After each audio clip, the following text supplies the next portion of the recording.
what you see may not be the full picture. We offer free tutoring, free counseling, free support, social workers on site, housing options, daycare options, and we provide all of that services to the students for free of charge. Experiences and things are the milestones within our life. I was wondering why rum when you think here it's grain, it's whiskey, it's gin. So why rum? That's actually a great question as well. And so we're just really excited about the opportunities that lend students to pursue higher education with these. If you want to have a good result, you think about what could happen in advance. Resilience is also deeply personal. It's about asking ourselves, what small step can I take today to feel more prepared?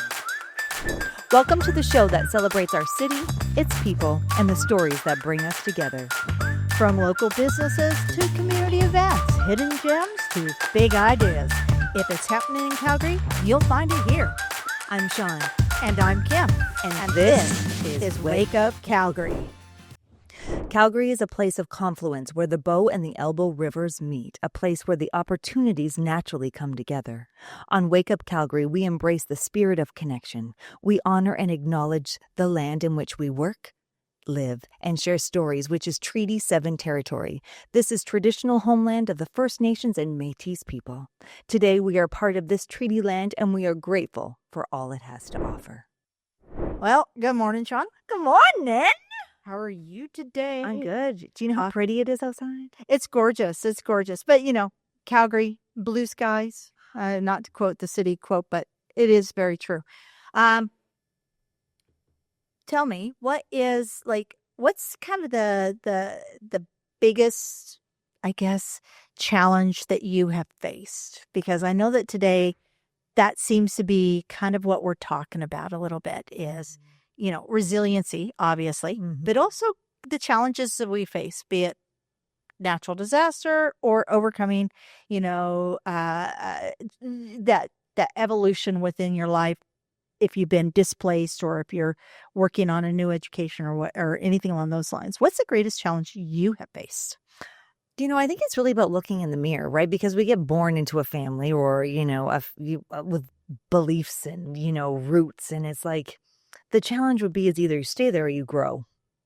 And how do you pull yourself away to plant new seeds? Because what you want for your children moving forward is not something that you were raised in.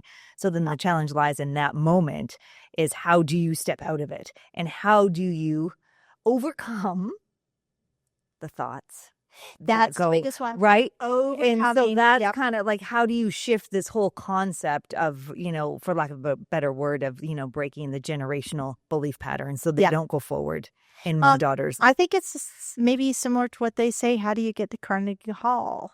Practice, practice, practice. Right. So, I mean, I'm totally with you. I'm looking forward to, I love being ahead of things and being prepared because I feel like there was a lot in my childhood that was very fly by the seat of your pants. And I'm sure my children would actually say that in some ways also because being an entrepreneur. But that's what it is. It's about resilience and it's about aligning yourself with the right information and the right people. Well, and I think too is believing in yourself and believing that you can do what you want to do.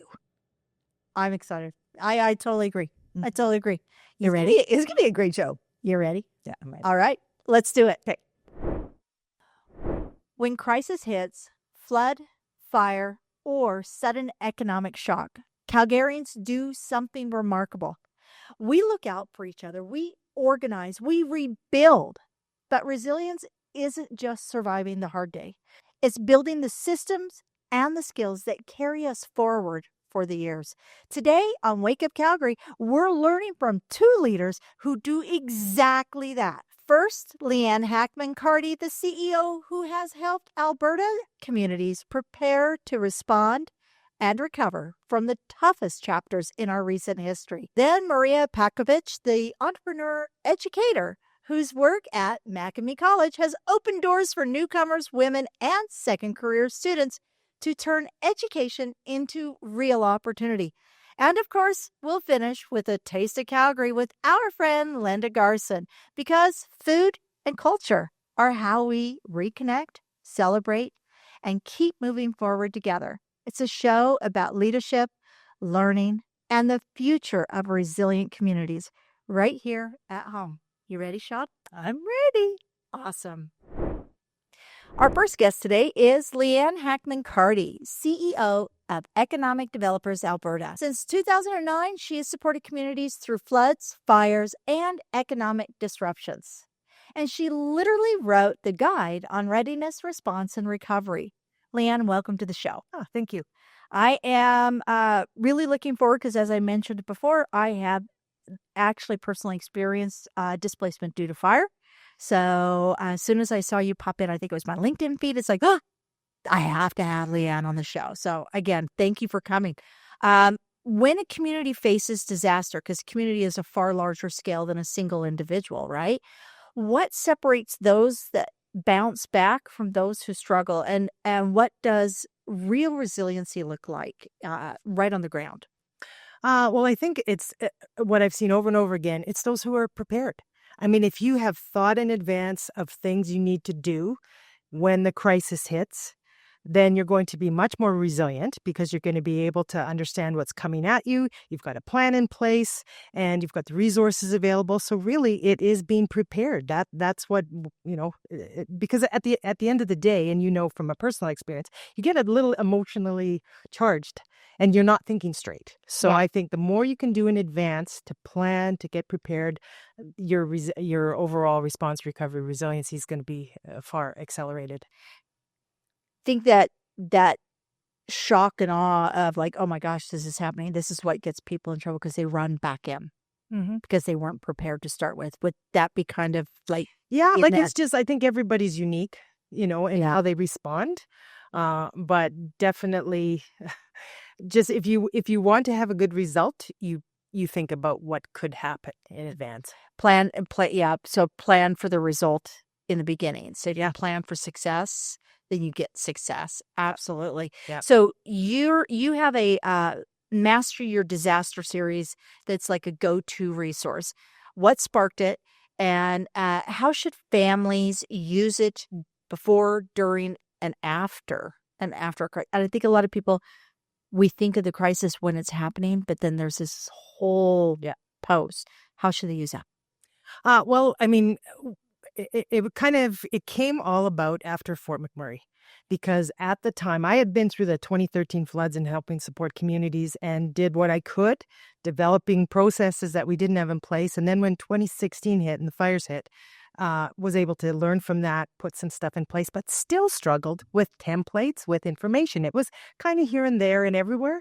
But I thought, if someone who's working in the field, desperate to find this stuff, can't find it, maybe it's not there. Maybe I got to create it. And so that's why I did it. I put these guides together and I thought, there are families that need a template. There are businesses that need a template, and there are communities that need a template. So I put it all together and I said, here's my best guess at what you need. And I put an acronym in the book. It's called Stand Apart. So it's really, it stands for each letter, right? So A stands for assess your risk, plan your response, activate your plan, recover successfully, and then template your activity. So I just thought, because I need it simple, stupid, but it's just like, let's make it very chronological, so you can just say, these are the things I have to do if I want to prepare in advance. So that's really why it came about. That's amazing. And is it on, like, where can we get it? Amazon. Amazon. Yeah. Awesome. Yeah. Awesome. Yeah. So And easy this is to access. Yeah, and this is the full edition. So this has everything. It's got the family, it's got the business and the community one, templates in one. I also have it in a Spanish edition. But or you can just get the family template or just the business one. So it really is just a tool to help you think about some things in advance. Amazing. And I think that we all need that. Like having a guideline, it's important. Now you emphasize, and I don't want to use a term that's like, it's kind of a jargon now. Everybody is talking about mental wellness and such, but you emphasize mental wellness within leaders during recovery. And what are the early signs of burnout? Should our leaders, like mayors, EDOs, and business owners, what should we watch for? And what is a practical reset they can do? Yeah, well, that has been actually a growing concern of mine over the years because I've seen it play out firsthand in the media. I mean, some of the mayors you see, some mayors should not be a spokesperson for their community. They're not great under pressure. Yeah. And so sometimes, like you saw in Fort McMurray, you had Darby Allen, who was the fire chief. He actually became the face of the fire. And he was a trusted source that people felt, like I want to hear from him. He's got, when he spoke, it was he could connect emotionally with the people. And so that's an example of someone who, is in a leadership role. And but that takes a lot of that's very stressful. Yeah. I mean, there are mayors who, and I recently met some, who lost their homes in a fire, and they have to go on the front lines and say, I want to give you hope. Things are going to rebuild, and I'm trying to put my smiley face on, but I too have lost my children's pictures and my grandmother's vase, and like there's, and I know these are just things, but experiences and things are the milestones within our life, and when those get taken away, right. I know that myself, when I had a fire, I was a single mom living in Vegas, and the fire started because the apartment upstairs was vacant, and it was the old like nylon carpet, right, just inflammable, right? And so I was in a fourplex, and it took our sides down, and then it wasn't even the fire upstairs; it was the water damage and the smoke damage, and losing everything that I had worked so hard for, right? But then going into that back room and realizing, I know this is going to sound crazy, but all of the Christmas ornaments I collected for a decade, which meant actually they were the only thing that survived. Well, that's nice. The very back room. And I remember, okay, I can rebuild everything, but not everybody gets that opportunity. Sometimes there's nothing left. Absolutely nothing. The apartment upstairs, nothing. I just had everything shoved in this one little cubby. Yeah. And for some reason, no water, had smoke damage. It took years to get rid of the smoke smell. But I just can't even fathom if I'd been further into my life, 20 years further, right? Yeah. And I know that we've seen good examples and bad. And sometimes those good examples of leadership and nurture through. So during the floods, I remember when the floods first started, and it was so clear and concise and crisp as to the communication. But even that gets tired. Oh, or in no facts. I mean, there's stuff that happens there. But you asked about the signs of burnout from a leadership perspective, and I think it happens too in municipal workers on the front lines. Yes, because you may have this job today, but now you're doing 3 jobs, and you go home and your community was burnt out, and so those on the front line are really vulnerable as well. And I think what you find is, I mean, people just have a lack of energy. They're just emotionally exhausted. And I explain it as sometimes you become a robot. You're just doing what you need to do to get through the day. And so that's, part of it. But I think, when you just lose that passion for your work, you've got negative energy, you're kind of fighting with your coworkers. Those are all indicators. Yes. There's something wrong. And I really worry. We go into these communities, and I see these workers on the front line, and they're totally stressed out, and they don't realize it. And I just think, oh my gosh, you're going to crash at some point in the near future. And I really worry about that. What can we do as the people that they're serving? What can we do for them to help them, to nurture them, so that, even if they're hitting burnout and they're experiencing the same things, how can we? Well, I know that as if you're a boss, just check in with those staff, because know that what you see may not be the full picture. They may be going home. I mean, it's no different than just any kind of crisis you're going through. Just touch base. Know that if something's not right, it maybe isn't right. And just be human and compassionate. That's at the end of the day. That's what it's Yeah. about. And those people who you support during their times of crisis, they will remember. And they will also remember if you didn't support them. So you have a choice, right? As a leader. Absolutely. So Absolutely. Leann, I can't thank you enough. I say this from the bottom of my heart. I hope I never need your services, but I'm so grateful that you are there for when we do need your support, your guidance, and your services. You know what, folks? You got the choice. You can be an inspiring example or that cautionary tale at the next block party. Anchorage Estate Hotel, a one-of-a-kind resort nestled in the foothills. Whether you're enjoying a weekend escape, a luxury spa day at Flourish, the Live Well Spa, or celebrating a special occasion, Azridge offers breathtaking views, exceptional dining, and the perfect place to recharge. Experience this beautiful boutique luxury just 15 minutes west of the city. Visit azridgehotel.com to plan your next stay. So joining me today is Marija, founder and president of MaKami College. For over 2 decades, she's grown MaKami into a nonprofit, publicly funded institution and helped newcomers, women, and entrepreneurs turn education into opportunities. Welcome. Thank you so much for having me. Oh, thank you for coming on the show. It's truly my pleasure. You know how much I just love who you are and your energy. So for sure, I wanted to get in deep to get into your heart and your mind and actually understand, like, how did it all start? Like, you created a college. Yes. You created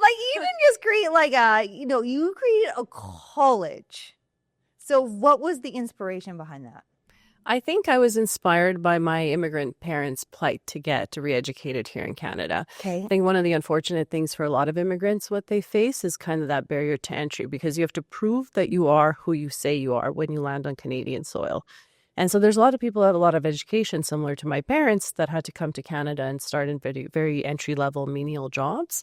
And they really struggled. So I was kind of inspired to make it easier for people who were following in their footsteps. Oh, just like that. Just like, oh, I got to start a college. Well, how did you start? I actually started by Googling how do you start a private college in the province of Alberta when I was 21 years old. You were 21. Yeah, I was really angry and upset, honestly, because I had to go and translate on behalf of my mom as she was re-educating to become a nurse. Yeah. And I was frustrated by the way she was treated. I didn't like how they would say, look to your left, look to your right. Half of you won't be here upon graduation. And I knew she was working 2 jobs, going to night school, taking ESL lessons. And I thought that was just an inappropriate way to treat potential students and students.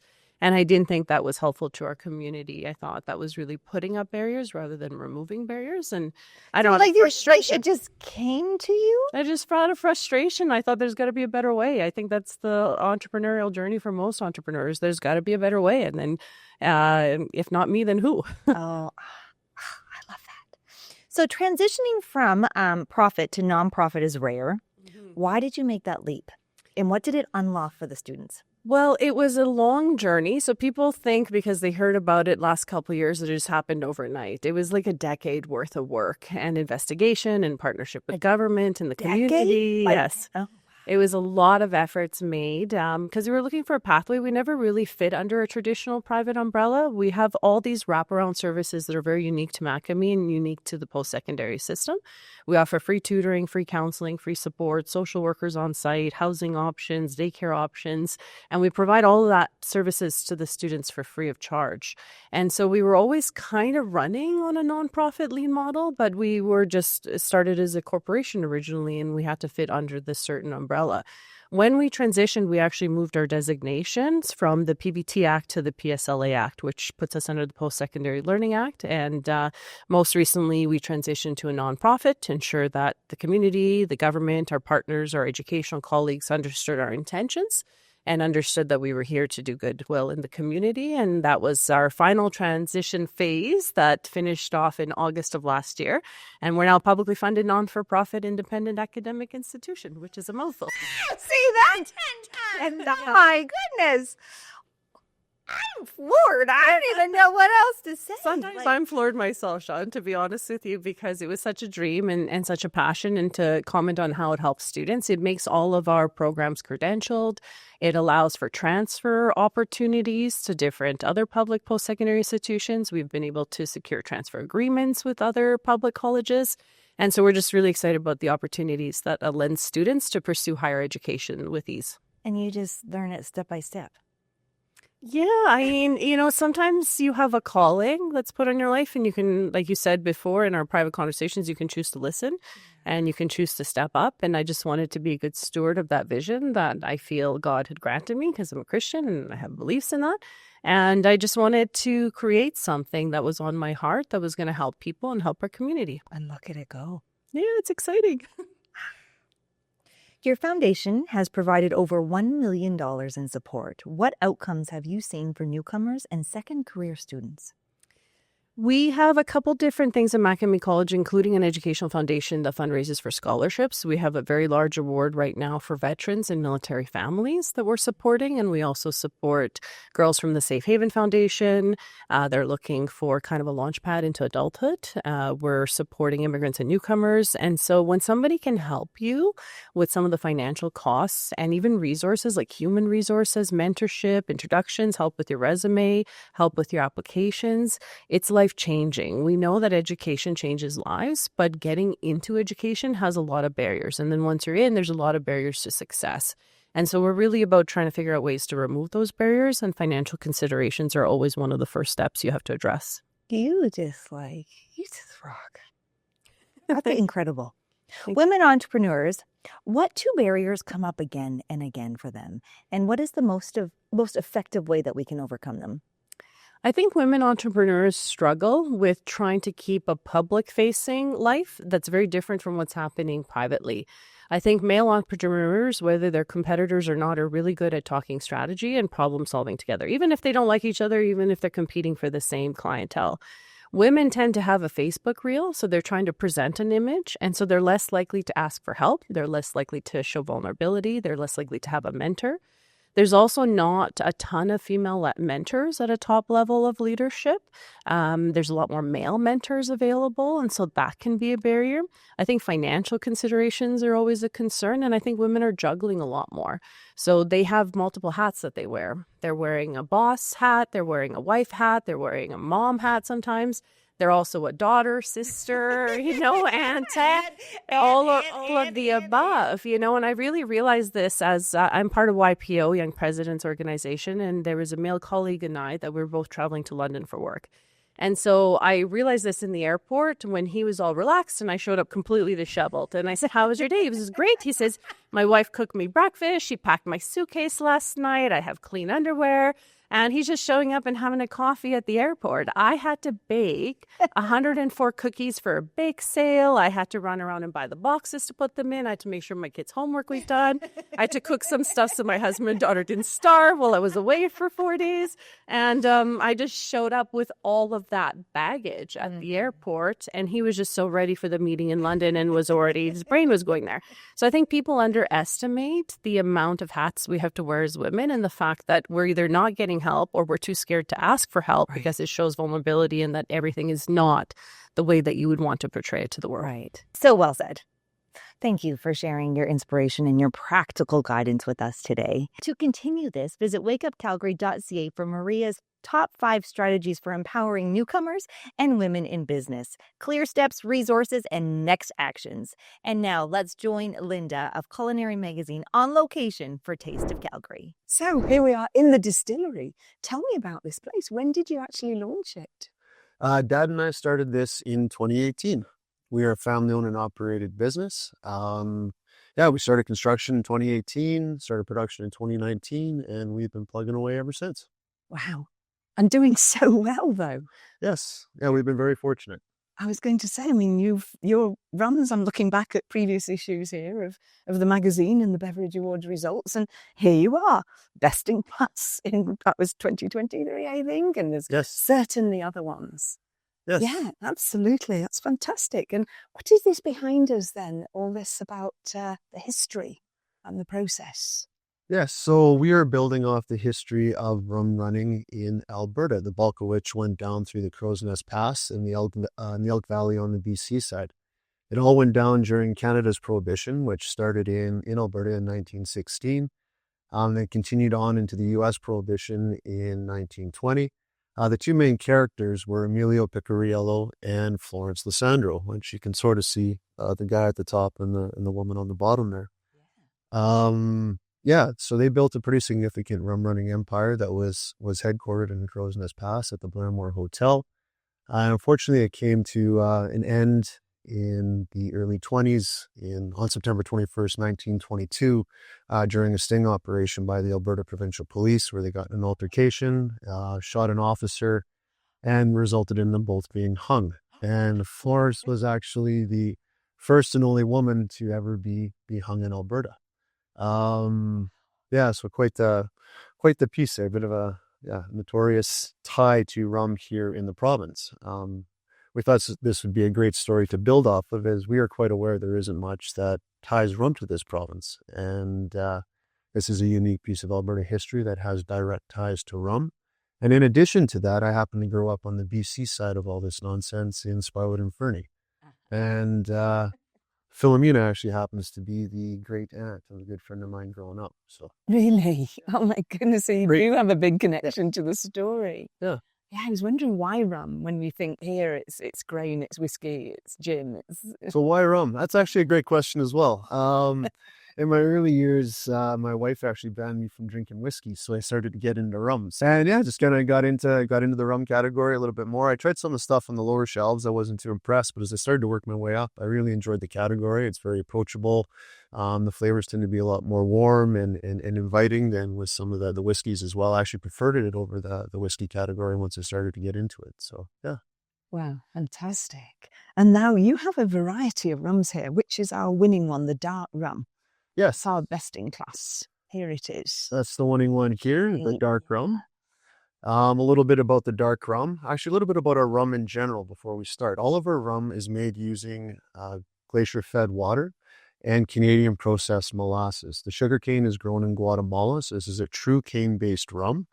And then it's processed by Crosby's in New Brunswick into a blend of fancy and blackstrap that we use as the base for all of our rum. So we have Canadian processed molasses, glacier-fed water. We then ferment it and distill it the same way, and it's how we finish our rums that create the different types. Oh, fascinating. So this one is matured in a once-used bourbon barrel from Woodford Reserve for 3 years, and then it's spiced. So we'll select a series of barrels. We do trials with them. We see which ones play together nicely in the sandbox. And then we'll vat together about 6 or 7, and then we spice it. We take vanilla beans, cardamom, nutmeg, clove, Sri Lankan cinnamon, and just a touch of cracked black pepper. We compound those spices loose in the rum for a month, filter it off, and this is what you get. It's won best in class, as you just mentioned, this year in the Alberta Beverage Awards, as well as numerous other international competitions. Say most notable San Francisco and Frankfurt, Germany at the International Trophy there. Wow, fantastic. Congratulations on that too. So what else is on the table here? Because I know you have 2 other awards in here for these rums. So we have both our amber and our cask strength. The amber is matured in that same Woodford Reserve bourbon barrel. Once we hit desired maturation after roughly 3 years, we'll transfer that to an Oloroso sherry cask where it's finished for an additional 2 years. Again, a terrific sipper. It opens up with notes of vanilla, butterscotch, and caramel. It has a nice roasted almond and dried fruit finish. The other one, our cask strength, is essentially the bigger brother of the amber, matured in that bourbon barrel for 3 years, finished in the sherry cask for additional 2, but then it's bottled at 57%. So being at that higher alcohol concentration, the flavors really pop.